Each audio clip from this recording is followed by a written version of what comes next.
approcher, la lumière est mon sauveur. Je ne crains rien. Il est mon rempart et mon ferme soutien. De qui pourrais-je avoir peur? Shalom. Nous avons aujourd'hui la croquette biblique numéro 91, tirée de Job au chapitre 10, du verset 18 au verset 19. Il y est écrit: Pourquoi m'as-tu fait sortir du sein de ma mère? Je serais mort et aucun œil ne m'aurait vu. Je serais comme si je n'eusse pas existé et j'aurais passé du ventre de ma mère au sépulcre. Job, ici, nous dit quelque chose qui a transparu déjà dans Job 3, versets 1 à 10. Ce sentiment-ci qu'il exprime, il avait déjà exprimé cela. On avait vu déjà transparaître cela dans Job au chapitre 3, du 1er au 10e verset. En fait, c'est dans ce passage-là que Job maudissait le jour de sa naissance. Et c'est la même idée qui revient maintenant, parce qu'il regrette le jour de sa naissance lorsqu'il dit: Pourquoi m'as-tu fait sortir du sein de ma mère? Comme pour dire, bon, à quoi ça a donc servi? Au vu de tout ce que je suis en train d'endurer, est-ce que ça valait vraiment la peine de me faire sortir du sein de ma mère? Lorsqu'il dit cela, il complète justement en disant que voilà, je serais mort, ce serait comme si je n'eusse jamais existé. En fait, il aurait même préféré donc la condition de mort-né.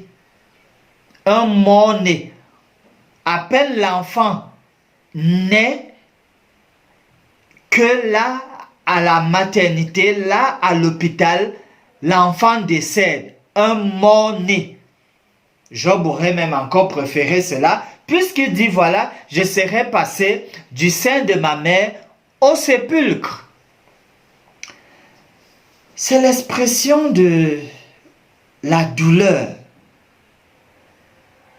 Job, comme on l'a dit, on l'a vu, a craqué finalement. Job, sous le poids de la maladie et la longueur, la durée de cette maladie, finalement a craqué et remet donc en cause le jour de sa naissance, parce que s'il n'était pas né, il ne serait pas là maintenant à tomber dans cette tentation qui est de maudire le jour de sa naissance. Manière de dire que la maladie peut pousser à tomber dans la tentation et même dans toutes sortes de tentations. Puisque la maladie affaiblit, le malade donc affaibli peut se retrouver à faire des choses qu'en temps normal, il ou elle n'aurait pas fait. En guise de promesse, cela doit nous rappeler la prière du Seigneur. Lorsqu'il a enseigné à ses disciples notre Père qui est aux cieux. Surtout la portion qui dit: ne nous laisse pas tomber dans la tentation, mais délivre-nous du malin. C'est l'occasion pour nous de chérir vraiment cette prière et d'en trouver toute son importance. Et pourquoi pas la dire assez régulièrement, l'inclure dans nos moments de dévotion et de prière. Oui, demander que Dieu ne nous laisse pas tomber dans la tentation. qu'il nous délivre de la main du malin.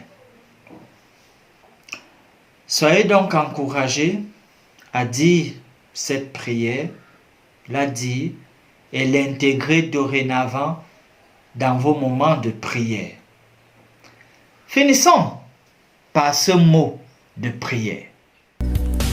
Notre Père qui es aux cieux, que ton nom soit sanctifié, que ton règne vienne, que ta volonté soit faite sur la terre comme au ciel.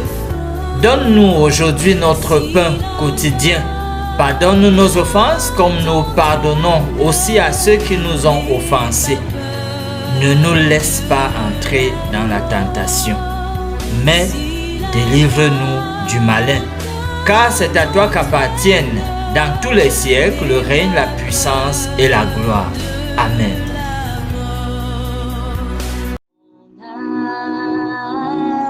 Espérons l'Éternel, mon âme, espérons l'Éternel, qu'un chant s'élève au Dieu du ciel, qu'un chant s'élève.